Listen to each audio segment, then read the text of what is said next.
Nós vamos agora abrir aí para uma interação maior e eu peço que todos nós falemos ao microfone.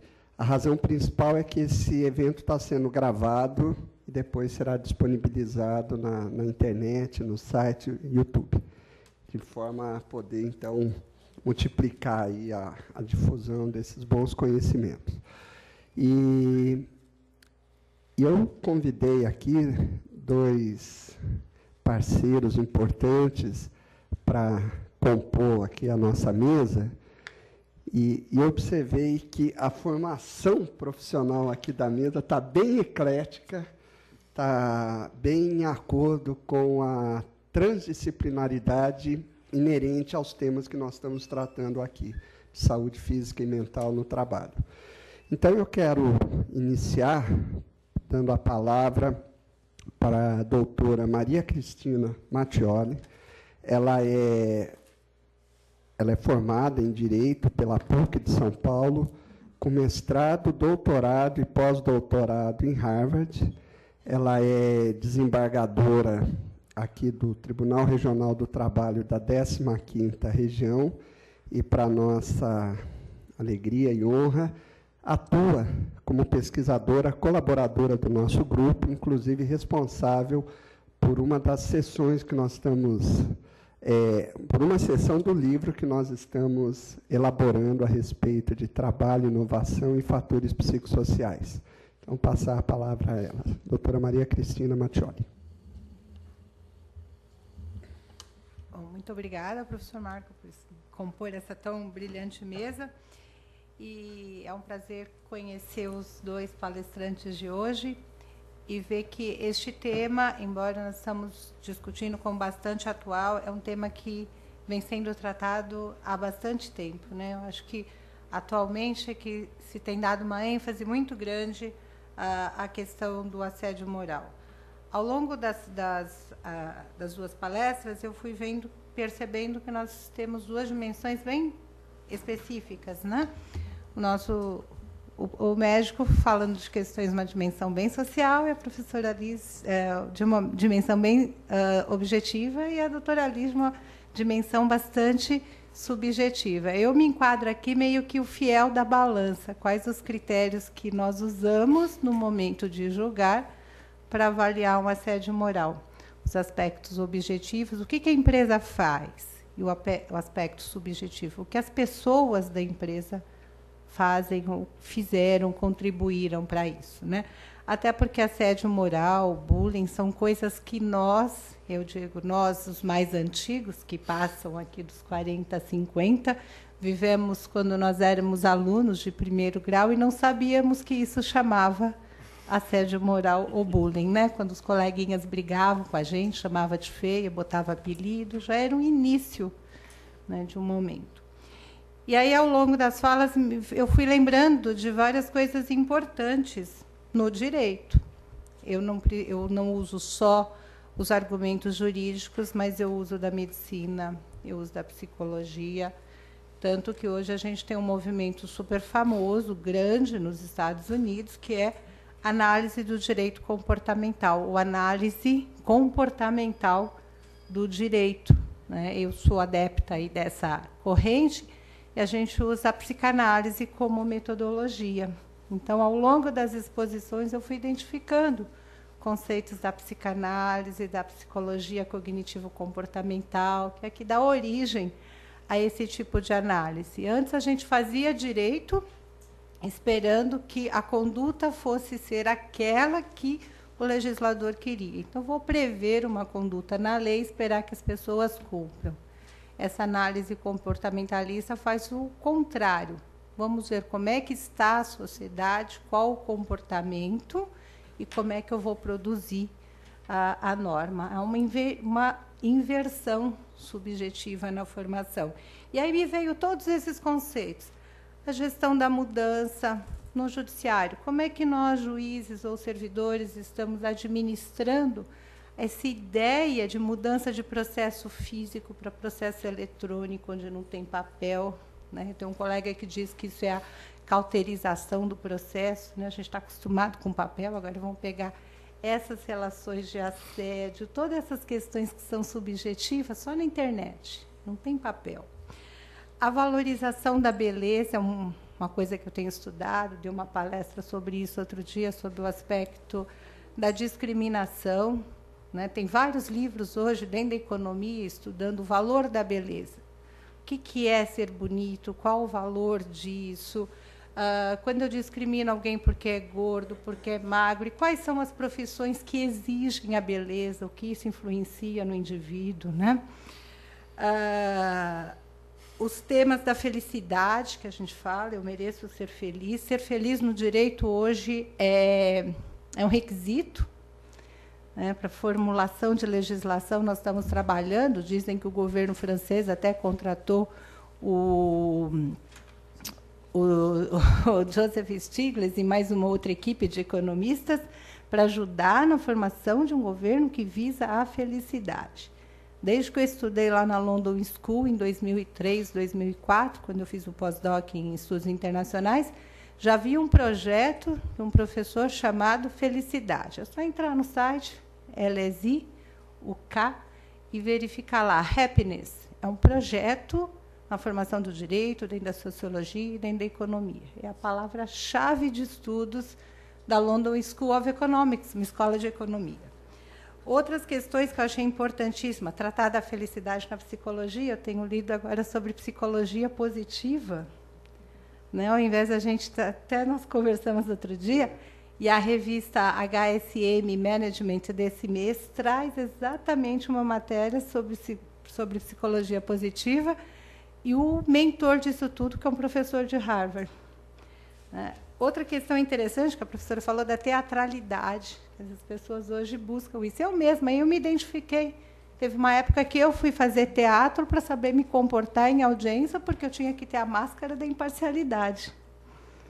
Olha que interessante, né? Então, a gente realmente busca. E tem um livro interessante de um jurista, do Antoni Garapon, que foi um juiz administrativista, é ainda na França, que fala sobre o bem julgar. Você compra o livro pensando, o cara vai ensinar como é que julga, né? Como é que julga bem. Aí ele traz a história da teatralidade no judiciário. Por que usa a toga? Por que a sala de audiência é daquele jeito?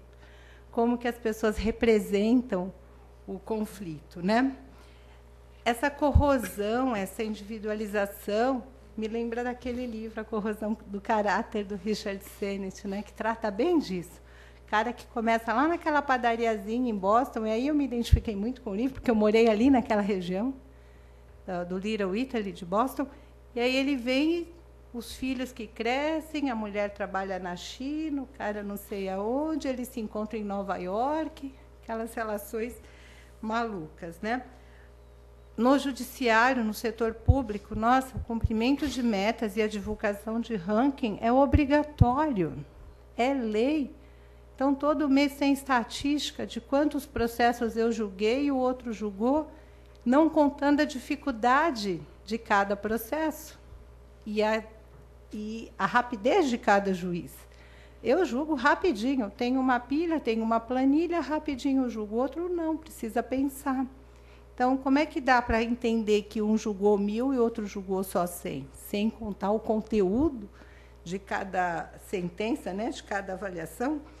Então, são questões que estão hoje assim tão presentes e que trazem novas doenças, né? Aqui em Campinas, eu participo de um grupo de estudo de psicanálise, do professor Ivan Capelato, em que ele fala que estão aparecendo doenças que antes eram comuns, que acabaram, né? Na época do Freud era histeria, e a histeria está voltando.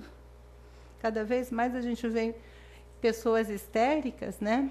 Os valores, então tudo isso me inquieta, me preocupa, e é por isso que eu também estou aqui presente no grupo. Bom, acho que falei demais, doutor.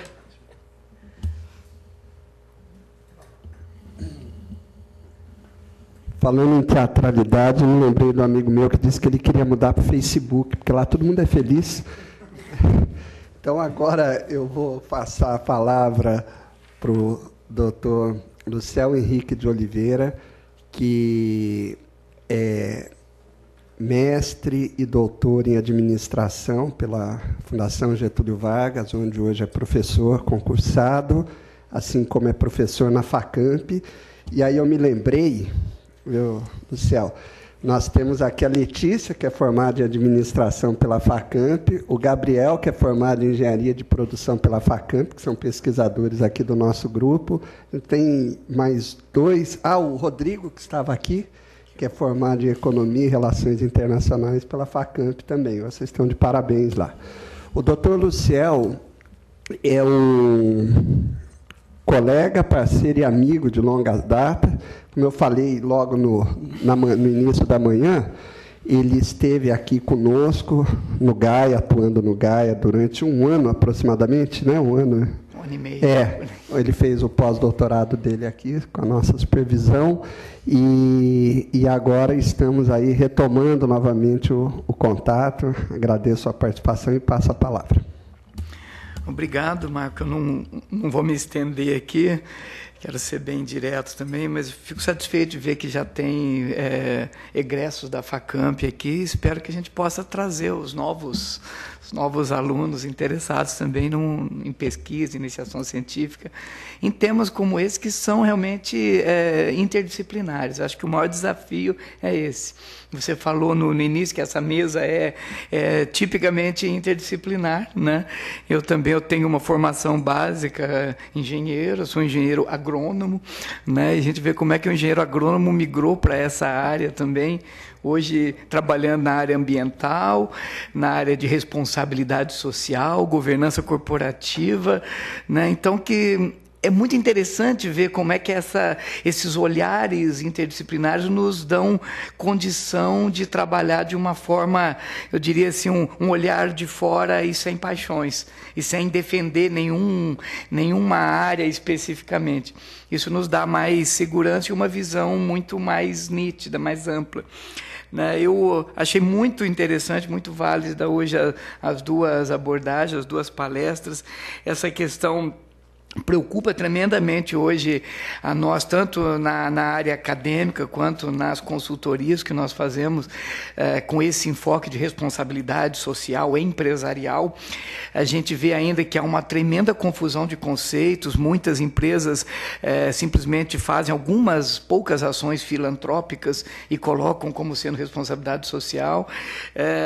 Aquelas que estão mais desenvolvidas se preocupam muito mais com a questão da saúde física, né? E agora, muito lentamente, está surgindo o assunto da saúde mental e social, né? Então, acho que a gente tem um campo imenso para trabalho e realmente as empresas começam a perceber hoje a vantagem financeira, realmente, né, de investir em responsabilidade social, que isso valoriza as suas ações. Hoje nós temos, para as empresas de capital aberto, existe um índice de sustentabilidade da Bovespa, que tem resultados concretos na valorização das empresas. Então, isso acendeu uma luzinha na mente dos empresários para ver que não é só conversa, que isso realmente traz ganhos concretos.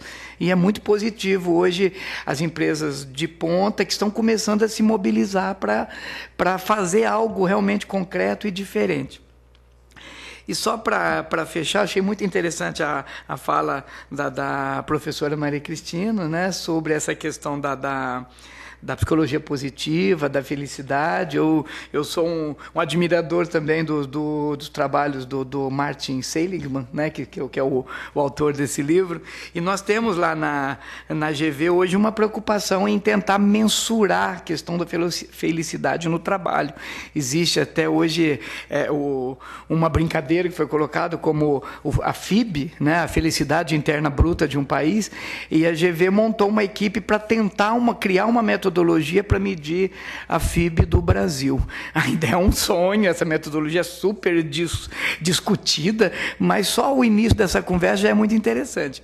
O Seligman tem toda uma metodologia para medir a felicidade de uma pessoa, e o que ele coloca, rapidamente, ele tem todo um questionário estruturado que ele diz que a felicidade dá para ser medida com duas grandes variáveis, que é a esperança e otimismo. Então, ele tem um questionário para medir a esperança, e outro para medir o otimismo. Medir para uma pessoa é bem mais fácil do que medir para uma empresa e quem dirá para um país inteiro. Mas nós temos empresas que já estão começando informalmente a fazer alguma mensuração de felicidade no trabalho. E aí a gente tem uma outra dimensão surgindo. Sempre lembrando que a responsabilidade social de uma empresa tem que começar em casa, com seus funcionários e com os familiares deles. Não adianta falar na responsabilidade para com clientes, fornecedores, se eu não olho para o meu próprio funcionário. A gente está vendo uma grande mudança hoje de mentalidade. Obrigado. Agradecido, Luciel. E essa é a nossa visão também. Quando a gente trabalha o conceito de sustentabilidade como um equilíbrio entre dimensões econômica, ambiental e social, o social tem necessariamente que começar com o ser humano da própria casa, que é o trabalhador. Senão é um discurso hipócrita, né? E eu quero abrir as perguntas trazendo uma citação aqui do Dr. Busato, muito interessante, a respeito de saúde, porque existem alguns entendimentos ou definições do que seja saúde. Obrigado, Nancy. E as pessoas, em geral, pensam saúde como ausência de enfermidade. Uma visão muito mais abrangente é a da Organização Mundial da Saúde, que diz que é um estado pleno de bem-estar físico, emocional e mental. E o Christophe Dejoux, que foi citado aqui pela doutora Liz, ele tem uma definição de saúde que eu acho maravilhosa. Saúde como potencial de vida. E, desde que eu ouvi isso me calou profundamente. E hoje o Dr. Busato ele trouxe uma frase, eu até anotei, achei maravilhosa. Porque esse potencial de vida, pus até aqui, ó, tem muito a ver com essa frase que o Dr. Busato falou, que é acrescentar mais anos à vida e acrescentar mais vida aos anos. Isso, para mim, é uma definição muito boa, muito importante do que seja saúde. Então, eu abro agora aí a vocês perguntarem, comentarem, tá? Todos que estão aqui na mesa.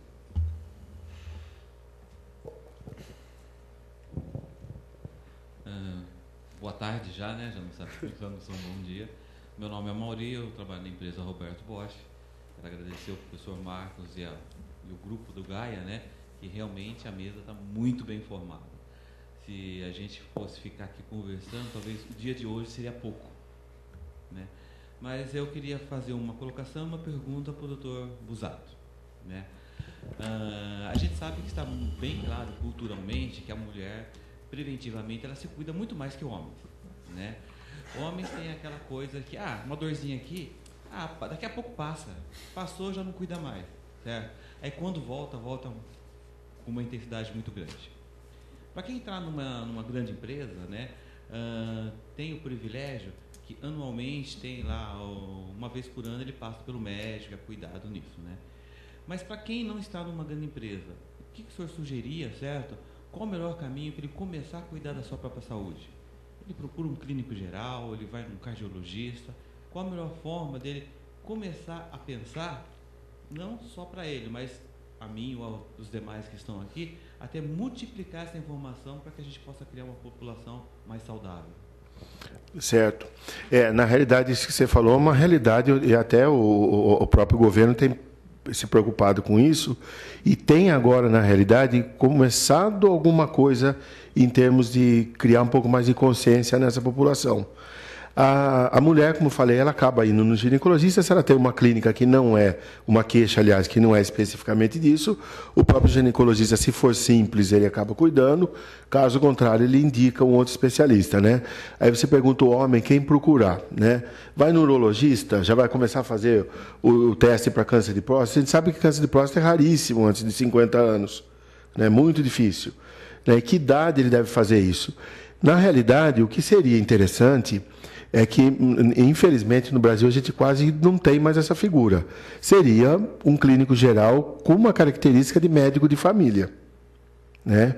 Esse seria a melhor oportunidade de ele ter contato com esse profissional, que a gente sabe que numa atenção primária, seja no posto de saúde ou até seja num clínico geral que ele tenha confiança, ele resolve mais de 80% dos problemas de saúde dele.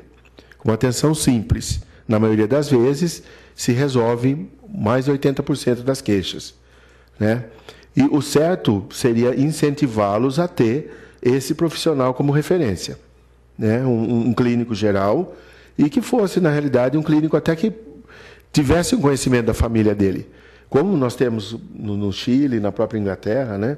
O sistema que o clínico geral conhece a dinâmica, um pouco do histórico do indivíduo. Ele atende por localidade.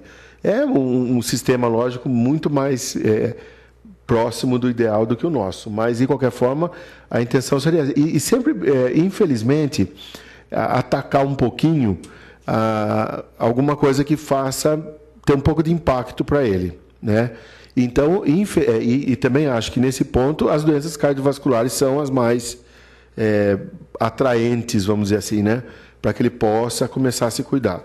Mas é difícil você ter, como eu disse na própria palestra, uma fidelização, uma aderência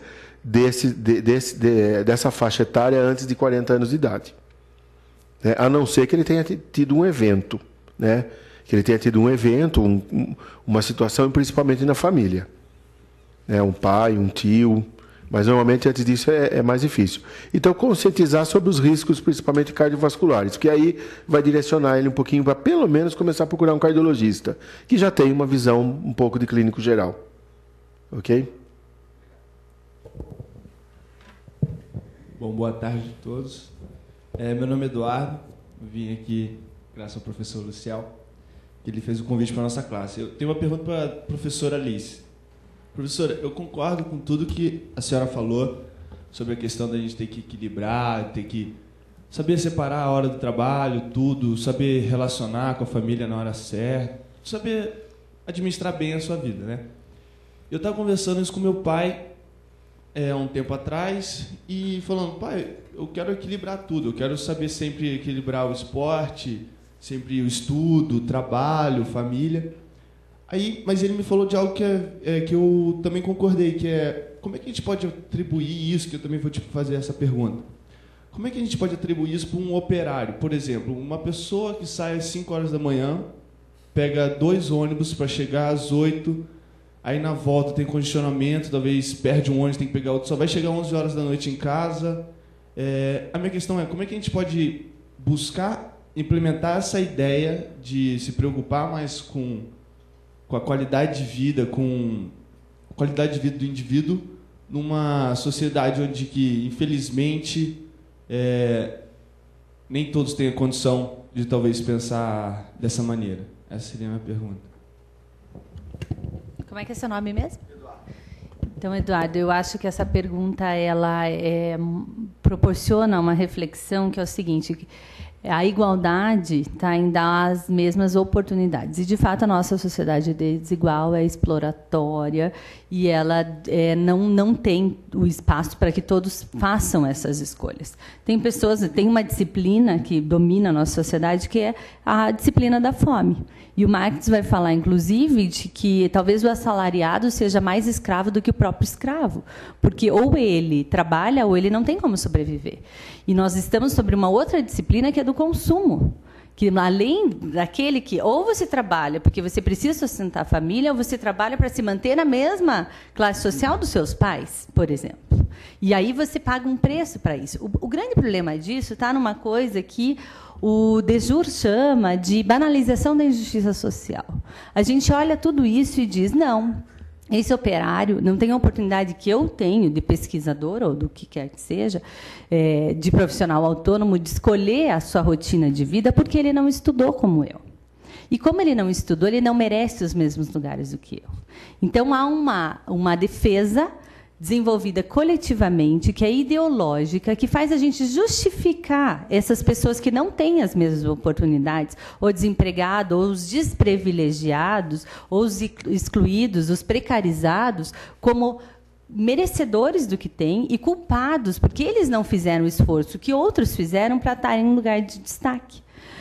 Vamos dizer que o aluno da escola pública da região periférica, de periferias das cidades, que vem de famílias desestruturadas, de violência, tiveram as mesmas oportunidades de estar participando de um grupo de pesquisa como vocês? Não têm a mesma oportunidade. Eles podem ter capacidades até maiores, mas não têm as mesmas oportunidades.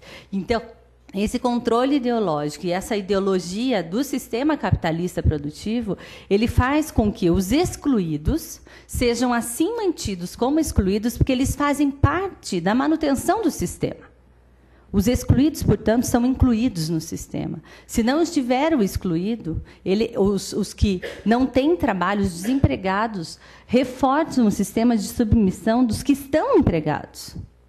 Então, primeiro, a gente precisa reconhecer esses processos ideológicos, nós que estamos nesses espaços privilegiados. Ter ousadia de dizer não para promoções e seduções que vão nos tirar do centro e dos propósitos do que, de fato, deve ter a vida. E aí, ter a ousadia de questionar os processos educacionais, de questionar os processos, inclusive, que vêm mascarados de felicidade no trabalho. Né? Puxa, índice de felicidade, né? Agora há uma preocupação com o sujeito, é isso? Ou é só mais um discurso organizacional que não tem nada de inovador, que é só mais uma máscara do processo de dominação ideológica que nós estamos submetidos? Eu acho que, nem que seja por esse discurso, alguma coisa tem que começar. Então, eu não estou falando que não serve de nada, mas a própria psicologia positiva, guardadas devidas a contribuição que ela pode ter, ela é uma apropriação barata da psicologia. Eu não sei se a doutora, ao falar disso, eu entendi que era mais no sentido de uma discussão de como que isso está sendo apropriado. A gestão não tem compromisso com nada. O capitalismo não tem compromisso com nada além da ética do lucro. E, para isso, se usa as pessoas, a subjetividade. Agora, a subjetividade é recurso para o trabalho. Ou você envolve o trabalhador na sua dimensão afetiva, subjetiva, emocional, espiritual e inconsciente, que o Max Pagé vai falar, da gestão do inconsciente, ou ele não se submete a isso. O Henriquet, um sociólogo francês fantástico, tem um artigo que fala sujeito do século XX, sujeito descartável ou indivíduo descartável, sujeito autônomo. E ele vai comentar nesse artigo que as pessoas nunca se sentiram tão livres, nunca estiveram tão capturadas. E que é mais, elas solicitam a grade. As famílias comemoram quando seus filhos são capturados pelas empresas. É o grande auge das famílias. Meu filho está numa grande empresa e vai viajar o mundo, e ele foi retirado de mim. Obrigado, eu sou uma família de sucesso. E a gente acha isso máximo. Então, o fundamento disso está aí. E aí é claro que é normal que a gente estruture estratégias de racionalização, de justificar que numa empresa é assim, atravessou a rodovia é a mesma assim, e a gente vai ter que ver o que é melhor disso tudo. E sobreviva quem quiser, a individualização. Então, coitado desse operário, que, de fato, muitas vezes não tem opção. Porque não foi lhe dado também as oportunidades. Mas todos nós, nenhum controle total, todos nós temos algum espaço de ação. Alguns mais, outros menos. Mas naquele espaço de ação, com que responsabilidade e ousadia você tem respondido? Com que ousadia você está falando? Eu tenho um propósito de tentar equilibrar as coisas. Você vai ver o preço que você vai pagar para isso. Eu tenho esse propósito desde o começo, em equilibrar as coisas. E eu tive, por exemplo, eu estou há 13 anos casada.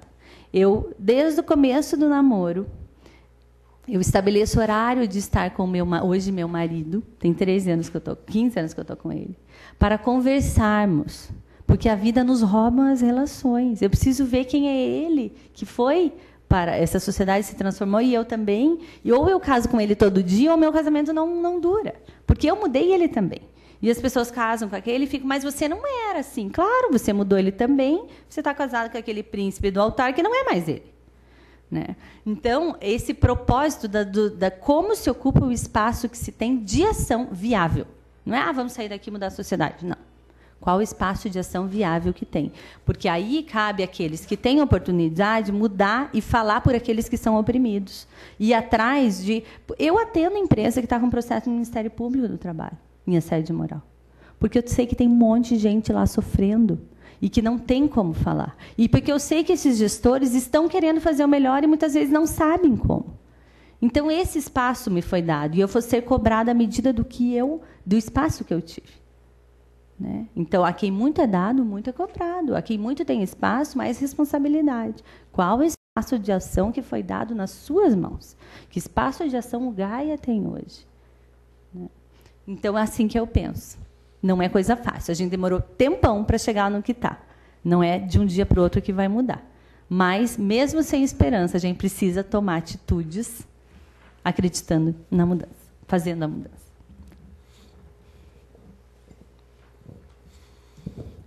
Boa tarde, meu nome é Valdemar, eu sou aqui do CTI mesmo, e eu quero, nesta manhã aqui, nessa tarde, agradecer ao Marco, que sempre traz profissionais excelentes nas manhãs dele, eu já vi algumas, e aproveitar e fazer uma pergunta, tanto à doutora Liz como ao doutor Busato, o seguinte, ela comentou, e com bastante propriedade, que a maior parte de nossa vida a gente dedica ao trabalho. Então, nós temos várias pessoas que estão em fase de pré-aposentadoria, como foi citada pelo Dr. Busato. Gostaria de saber deles, nós temos visto aqui no CTI e visto também em reportagens que a pessoa, quando se aposenta, se desliga totalmente do trabalho, fica às vezes perdida, sem saber o que fazer e totalmente isolada do mundo. Eu gostaria de, na opinião dos dois, o que se poderia fazer para a pessoa ter uma aposentadoria tranquila e sem ficar depois arrependida de ter aposentado? Eu acho que a doutora Alice vai poder responder com mais propriedade isso aí, por tudo que ela falou, justamente dessa descaracterização que o indivíduo tem com o trabalho, e depois ele vai ter que se recaracterizar, né? Quando sai.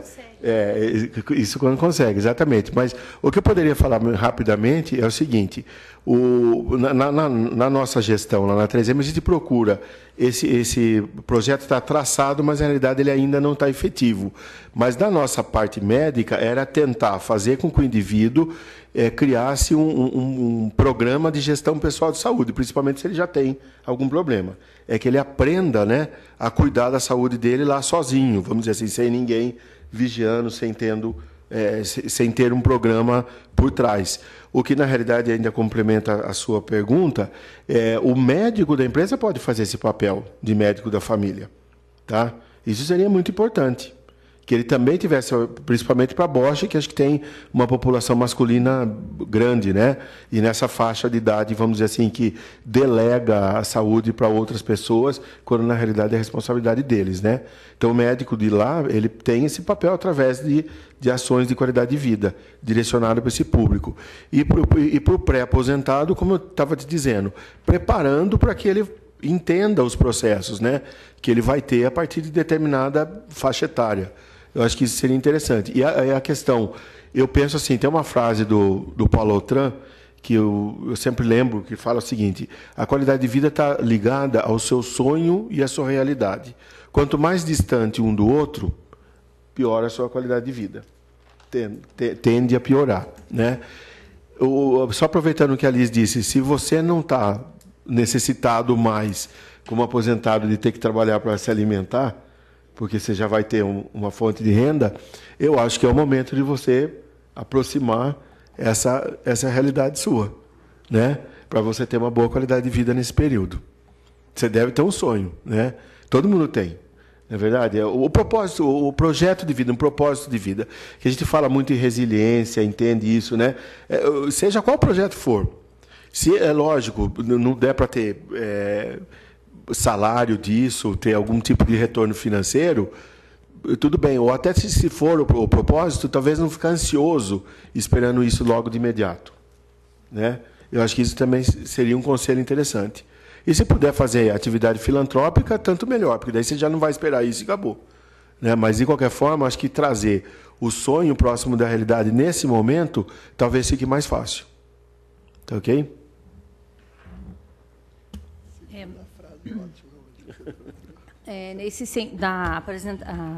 A preparação para aposentadoria e tal, tem alguns trabalhos feitos por psicólogos mesmo, que direcionam exatamente encontrar esses sonhos, esses projetos que foram abandonados em outros momentos, que podem ser recuperados, né? Mas a grande questão é exatamente esse envolvimento total que há do indivíduo na organização durante a sua vida toda, o distanciamento dos laços afetivos e sociais, não só familiares, mas sociais mesmo, o colocam com uma identidade muito colada ao trabalho. Aí ele perde esse espaço de trabalho, né, pela aposentadoria. Como é que ele se coloca de novo nessa sociedade? Ele fica à deriva de novo. E não tem um outro projeto tão sedutor quanto o trabalho e que rapidamente ele vai se encontrar. Então, claro que projetos mais sustentáveis nesse sentido, eles teriam base na reconstrução de vínculos dentro do trabalho e fora, vínculos que hoje eles estão superficiais, mas que seriam base de uma cooperação, de um reconhecimento mútuo, que vai muito além do próprio trabalho, né, e que estimula esses espaços fora do ambiente de trabalho para o desenvolvimento dessas pessoas. Claro que isso é um modelo. Você vai ver qual a viabilidade, as empresas, você vai chegar nisso, eles vão rir com essas propostas. De fato, o que tem hoje, assim, por que há esses programas de aposentadoria? Porque esses números estão aparecendo, porque estão incomodando, porque essas pessoas saem insatisfeitas, porque são impostos que é imposto que ela saia, né, se aposente, ou ela vai sendo discriminada e acaba se aposentando, gera processo na justiça. Então, vamos ver cruelmente por que o sistema, a quem interessa que esses profissionais saiam bem. É um investimento no vínculo afetivo com a organização, para que eles saiam bem com a organização. E aí as iniciativas são todas individualizantes, de responsabilidade do sujeito. A organização te deu a oportunidade de pensar numa carreira depois, nos projetos do sonho. Te deu a oportunidade de pensar na sua saúde depois. Então, é responsabilidade sua se você não conseguiu. Então, é um pouco isso que tem. Né? Agora, individualmente, nos espaços de ação, o que é que a gente pode fazer na vida, no espaço que você tem, ou você como gestor da sua equipe, em estimular, não que a pessoa fique mais tempo no trabalho, mas que, não, você não vai ficar mais tempo, porque eu sei que você tem um filho pequeno e você vai para sua casa, por exemplo. Né? Até quando dá? Dá para fazer isso todo dia? Não dá, mas tem dias que dá. Então, é essa medida no espaço individual que a gente tem, né? Eu estou trazendo o exemplo da família, mas e outras coisas, do próprio esporte, da inserção na sociedade, porque só está nos restando o trabalho. Acabou o trabalho, acabou a vida. Não sei se respondi. A questão é que a gente é válido enquanto a gente é útil. Exatamente. Só o último comentário tem em relação a isso. Eu estava conversando com servidores públicos da área judiciária e falando sobre esses processos de adoecimento, que eu estou fazendo uma intervenção lá de prevenção, de enfrentamento de sofrimento no trabalho. É um tipo de intervenção que não é muito frequente a gente fazer, né? Mais para tratar os problemas. Lá eles estão tentando uma prevenção mesmo de algumas situações. E aí uma pessoa falou assim, pois esse adoecido, esse lesionado que a gente rejeita na nossa equipe eram os gestores. Um dia estava igualzinho a gente, sem problema de saúde, saudável, super produtivo. E hoje ele é rejeitado. Então, quer dizer que amanhã eu posso ser o excluído? Somos úteis enquanto temos moeda de troca, capacidade de trabalho. Não nos iludamos. Por mais que os discursos sejam bonitos, somos úteis enquanto contribuímos. Depois, muito obrigado, fica na sua casa, você está adoecido, você vai só atrapalhar. Nesse sentido, eu queria fazer uma outra pergunta. Tendo em vista o caráter tão abstrato da felicidade, e que ele vem tão envolto também com essa questão do consumo, e somente para a população mais jovem, né? Eles fazem tudo para adquirir coisas e não ser alguma coisa, somente até a classe baixa, a questão da violência, tudo. É um pouco triste, né? A gente perceber que esse pode ser um descaminho, né? Então, em termos do social e do ambiental, por que o índice da felicidade está tão baseado só no econômico? Não tem realmente, assim, tem uma felicidade que é hedônica, né? hedonismo só. Qual seria, no financeiro, só se baseia no FIP mesmo ainda, no PIB, né? O FIP nós não pensamos ainda. O que é esse FIP para nós? Né?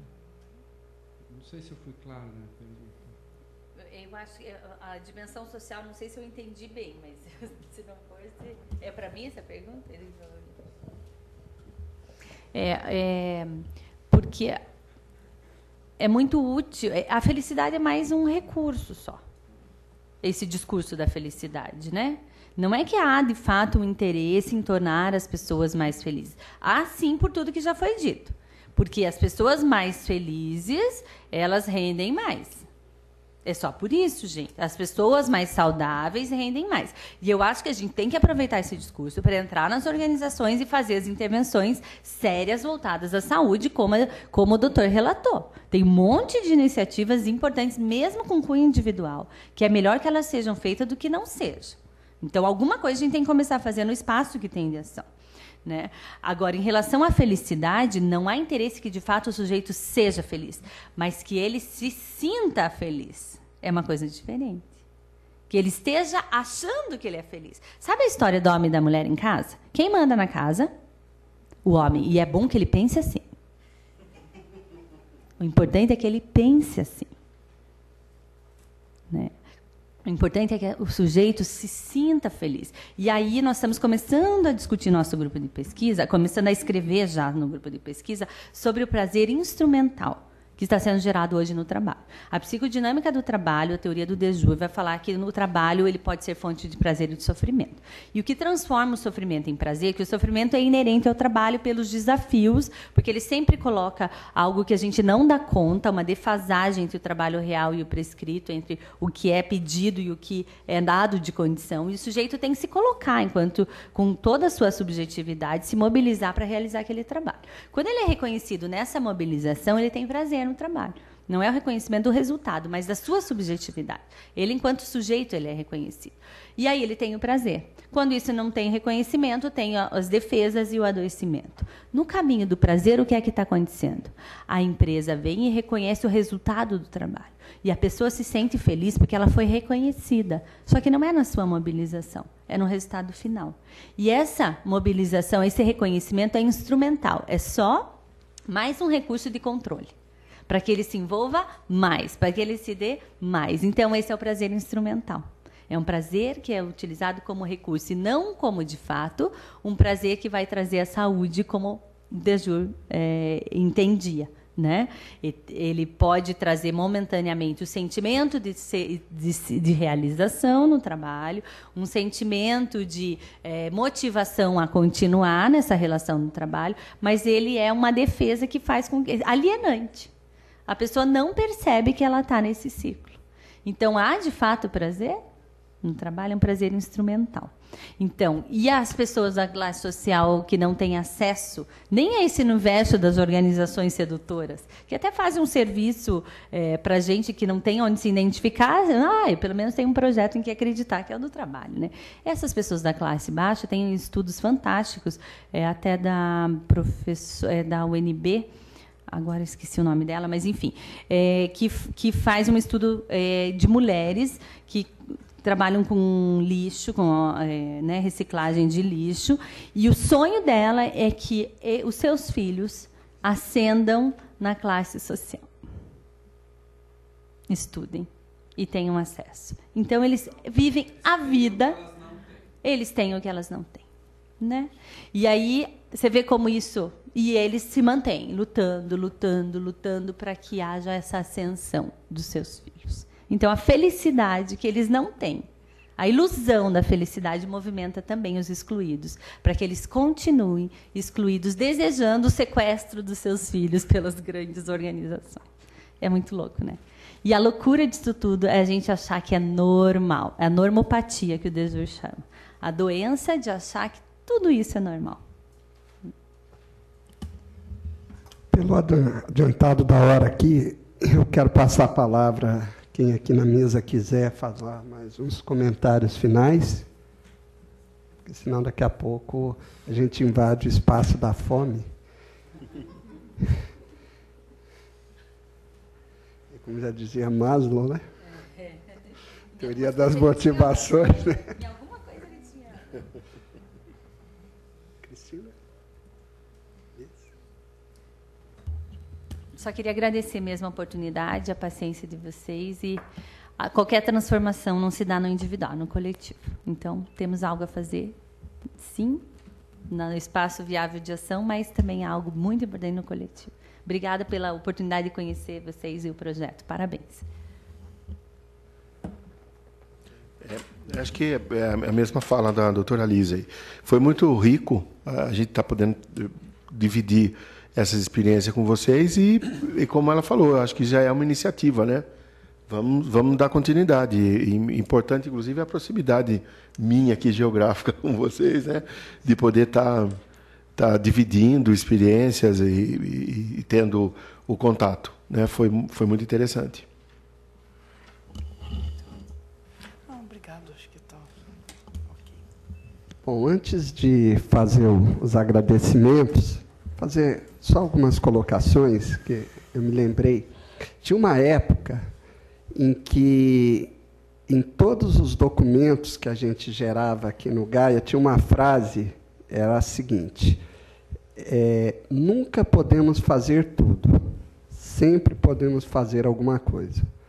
Então, nesse cultivo da esperança, do otimismo, que é fator de saúde, fator de felicidade verdadeira, fator de alegria, eu acredito que é possível fazer alguma coisa. Já vivi o suficiente para saber que a gente não consegue transformar o mundo, mas a gente pode trazer alguma contribuição. E isso é o que tem nos movido durante todos esses anos e cada vez mais. E que eu convido todos os que estão aqui na mesa, né, e os que estão aí, para que a gente possa se integrar e cada um dentro das suas áreas de atuação, das suas áreas de conhecimento, dos seus espaços, possam fazer alguma coisa. Porque a questão, ela é, no sentido mais profundo da palavra, muito complexa. Complexidade tem uma relação com dificuldade, mas é mais do que isso. Complexidade é uma propriedade que decorre da interação de muitos fatores interagindo dinamicamente entre si. A vida humana ela tem, de uma forma inerente a ela, uma grande complexidade. A vida em sociedade também. E as organizações, que são sistemas sociais, eles são sistemas, no sentido exato da palavra, hipercomplexos. Porque não basta a organização ser um mar de felicidade. Ela tem que ser um mar de felicidade e sobreviver no oceano dos mercados que estão aí, que não é exatamente um lugar assim de recreio. É um lugar de competição. E uma competição que pode e deve se dar cada vez mais dentro de uma ética, de uma valorização da vida. E uma palavra-chave aqui para nós, principalmente para mim, até pela minha idade, é viabilizar. O que é possível efetivamente tornar viável? Todas essas ideias, todos esses princípios, o que é que pode ser colocado em prática? Se nós formos numa abordagem muito purista, falou a doutora Ali, a gente não vai chegar a lugar nenhum. Se nós formos imaginar, por exemplo, pessoas, gestores, que tenham um nível de amor à humanidade que talvez a Madre Teresa de Calcutá chegou, talvez o Gandhi, né? Eu me lembro uma vez, a gente estava, principalmente que nós temos alunos de graduação, a gente estava fazendo o perfil do egresso de um curso de administração. Eu gosto muito de trabalhar com professores. E eu fui dando corda. O que é o gestor ideal, né? E aí foi dando corda, e a pessoa com visão estratégica, com capacidade de comunicação, sabia ouvir, domínio de técnica, foi colocando. Né? Aí, quando terminou, esse era o perfil do aluno a ser formado naquele curso. Aí eu virei assim, eu falei, quantos de vocês conheceram uma única pessoa até hoje que tenha todas essas qualidades?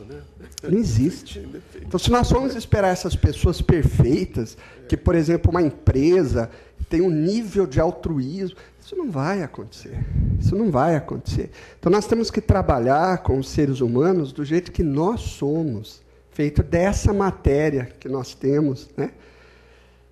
Eu brinco, na verdade, com defeito de fabricação. Nós somos fabricados com defeitos. Eu sou fabricado com defeitos. O que a gente pode é contribuir para diminuir essa imperfeição e contribuir para diminuir tanto o sofrimento. E aí, principalmente, porque aqui acho que todos nós somos profissionais que, de uma forma ou de outra, trabalhamos nas organizações, entender a organização como um dos principais instrumentos para a construção da sociedade que queremos. Vou repetir, essa frase não é minha. As organizações são o principal instrumento para a construção da sociedade que queremos.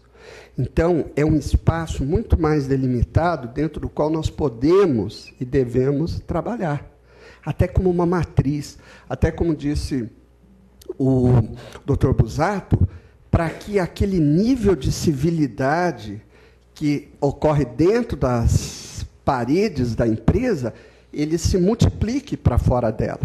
Né? A gente inverter, se hoje as organizações estão sendo espaço de adoecimento, de endoidamento, para não usar a palavra mais forte que essas, também essa força que permite, que proporciona o poder de adoecer, o poder de endoidecer, também pode ser usado para conferir um pouco mais de saúde, um pouco mais de dignidade, né? Transformar essa força coletiva que existe dentro do trabalho, do espaço da organização, porque, além de ser um sistema social, ela tem uma dimensão de objetividade que, quando usado de uma forma positiva, auxilia a pessoa a se equilibrar, auxilia a pessoa a resgatar, a desenvolver dentro de si suas potencialidades. É isso que nós acreditamos, e é em função disso que a gente vem desenvolvendo esse trabalho. Hoje de manhã eu apresentei, acho que a sessão da doutora Liz, pelo menos a grande maioria estava aqui, né? Desde redes de pesquisa, nós estamos em contato com a Comissão Tripartite de Saúde e Segurança no Trabalho. Ela é tripartite porque ela tem representantes do governo, dos empregadores e dos trabalhadores.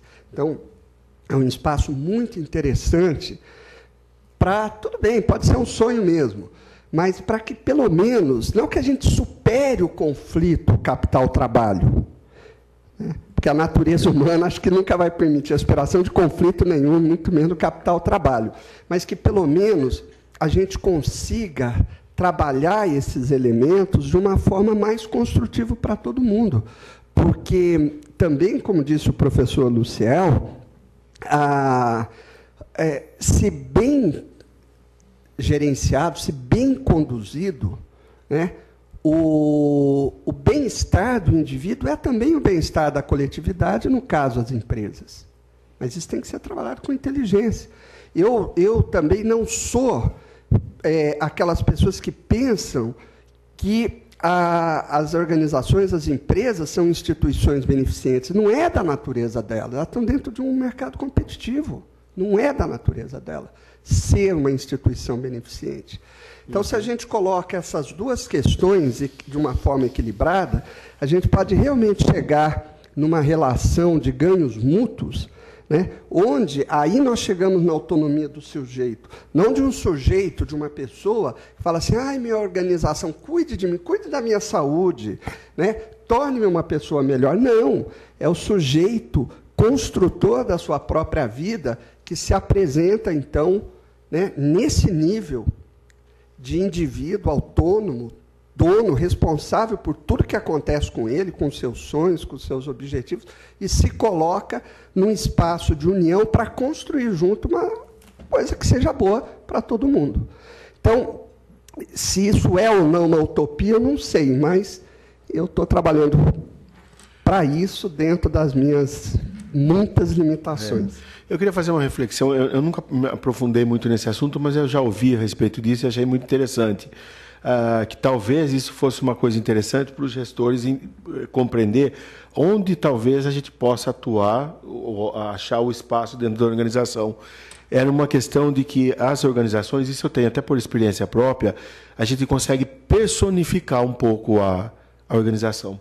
Dá para a gente entender que tipo de perfil aquela organização tem. Eu não estou dizendo a política corporativa da matriz, seja lá onde for, mas aquela unidade. E a gente percebe que ela tem mesmo uma cara diferente. Umas mais mãe, outras mais madrastas, né? Outras não estão nem aí, né? Uma mãe ausente, vamos dizer assim. Né? Eu acho que talvez, se as pessoas que dão, inclusive, a característica para essa empresa, que na realidade são as que fazem a gestão, conseguirem entender que tipo de papel ela talvez esteja desempenhando, seja mais fácil de trabalhar dentro de uma realidade humana, né? Eu acho que isso talvez seja um caminho interessante. Né? Eu já trabalhei em empresas que tinham características disto e daquilo, onde talvez você sinta mais à vontade para saber onde você pode atuar, onde talvez você tenha que ser mais teatral, né? Tem que ser menos explícito. Eu acho que isso talvez seja uma coisa interessante para se pensar aí, né?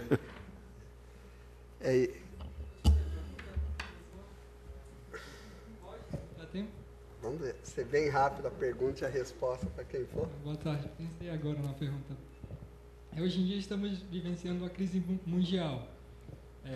Existe, inclusive, uma precarização das condições de trabalho. Com a entrada da China, a mão de obra assalariada, os preços dos salários abaixaram. Na Europa, na Espanha, em Portugal, começando agora na Itália também. Inclusive, na Espanha, 48% dos jovens recém-formados não conseguem emprego.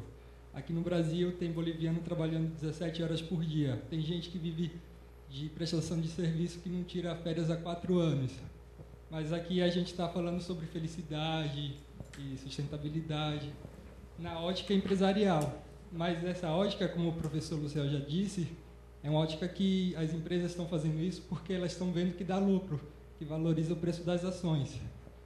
Então, eu queria que vocês discutissem um pouco sobre se nosso debate aqui não apenas está visando apenas nós mesmos, ou seja, nós como a classe dominante, assim dizendo. Se não é uma coisa esse debate sobre felicidade, a gente não está excluindo a classe operária, digamos assim. Não seria algo extremamente individual. O que eu estou querendo, assim, pensar que se essa coisa da felicidade não teria que ser vista sobre outro olhar, que não seja do capitalismo que só visa o lucro. O teu colega fez uma pergunta mais ou menos na mesma direção, e é bom saber que temos jovens aí preocupados com essas questões. Se alguém quiser fazer alguma intervenção mais pontual nessa questão? Eu acho que é uma questão que eu venho estudando também há bastante tempo. A gente sempre fala desse ponto de vista organizacional. Aí, quando o outro garoto fez a pergunta sobre a classe mais baixa, às vezes eu me pergunto assim, eu tinha um amigo que sempre falava, gente, pobre que é feliz. O pobre tanto faz se a bolsa sobe, se a bolsa cai. Quando ele tem um dinheirinho, ele bota na poupança e o índice do governo. E aí eu fico prestando atenção nos processos. O processo trabalhista dá para a gente um diagnóstico legal. Aí você vai vendo os atestados médicos, os afastamentos. Quem se afasta mais para cuidar do filho? É o pobre ou somos nós? É o pobre. Que a gente tem babá, que leva no médico, deixa a criança na creche. Então, ele está muito mais ligado. Aonde que ele se machuca e ele tenta esconder? Nem sempre ele se machuca no trabalho, ele se machuca no futebol do fim de semana, ele vai, cai de propósito na empresa, às vezes, para dizer. aí você percebe que ele tem mais lazer do que a gente. Ele não está, às vezes, tão preocupado. Ele fechou a chave lá da salinha dele, mudou, virou o turno lá na General Motors, na Ford, virou o turno. Ele tira o uniforme, ele vai para casa e esquece. A gente não. A gente leva os problemas. Então, eu não sei se também dá para mudar essa forma de pensar. Outra coisa, putz, as organizações, a gente sempre escuta falar, estão massacrando a gente, né? E todo mundo querendo entrar, nós estamos sendo sequestrados, né, pelas organizações. Mas o que eu vejo hoje, num outro grupo de estudo aí que eu vou, o pessoal assim da idade de vocês, a minha não, que eu já estou quase saindo, já estou ficando velha, já estou quase indo para a aposentadoria, já trabalhando na pré-aposentadoria. Aí eu fico vendo, ninguém mais quer ir para a organização. Está todo mundo querendo ser dono do seu próprio negócio.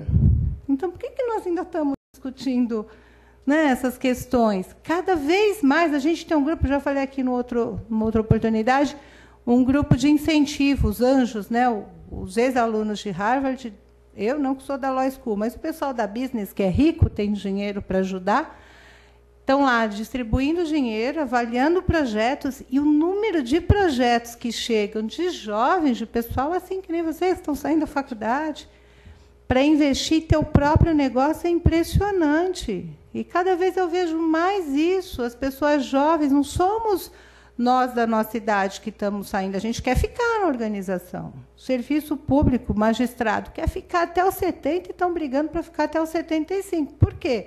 Porque se sair, pensou a vida inteira que o serviço, o trabalho é a única forma dele viver, se ele sair, ele fica sem reconhecimento.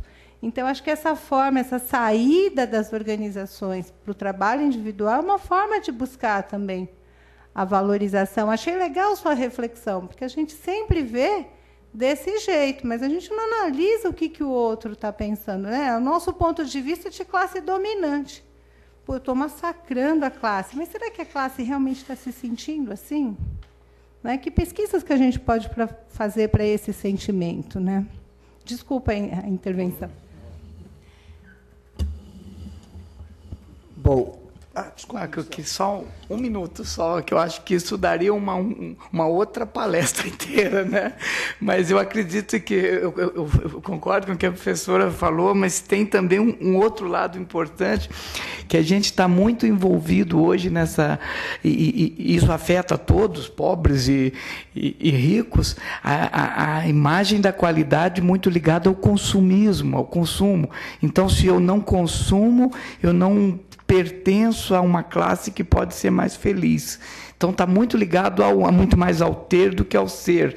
E isso afeta todo mundo, qualquer nível social. Então, fica essa insatisfação que domina todas as classes sociais, sempre com a necessidade de ter muito mais do que o teu nível de vida permite. E aí está cada vez mais difícil ficar feliz por esse prisma. Um exemplo típico é não se esqueça da minha Calói, né?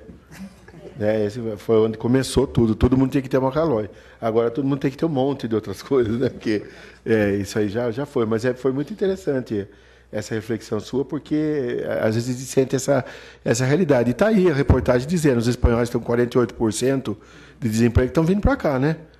Estão disputando com vocês aí, né? Estão chegando. Não só eles, como outros aí, outros estrangeiros. É a nova onda de imigração, né, que a gente está tendo aqui. A gente precisa fazer barreira para a entrada de países de terceiro mundo, tipo Espanha, Itália, Portugal. Só para finalizar, essa foi boa, eu lembrei, o professor falou essa questão do consumo.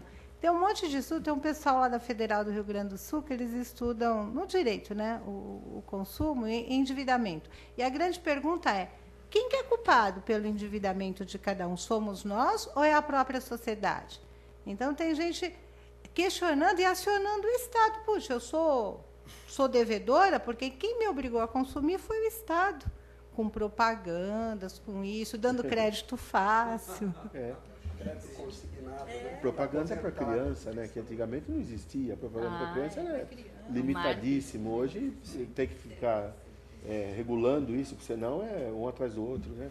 Eu acho que essas reflexões são bem importantes, mas a gente não pode esquecer, primeiro, que qualquer estudo, qualquer análise precisa olhar que nós estamos num sistema capitalista de produção. A quem interessa que haja uma ideologia que diga que o pobre ele é feliz pobre. A quem interessa que haja uma ideologia que coloca dificuldade para os novos ingressos no mercado de trabalho. A quem interessa que o individualmente seja colocado como culpa do Estado ou não do Estado. Então, há um Estado capitalista que domina um sistema produtivo capitalista que domina um Estado, e é um Estado capitalista, que defende os interesses do capital. Então, o governo, embora não seja tripartite, ele não seja... Mas ele está nesse sistema, tanto é que o Estado, ora intervém na economia, ora não intervém, conforme interessa ao mercado, né? E não ao Estado. Então, ele também está submetido a isso.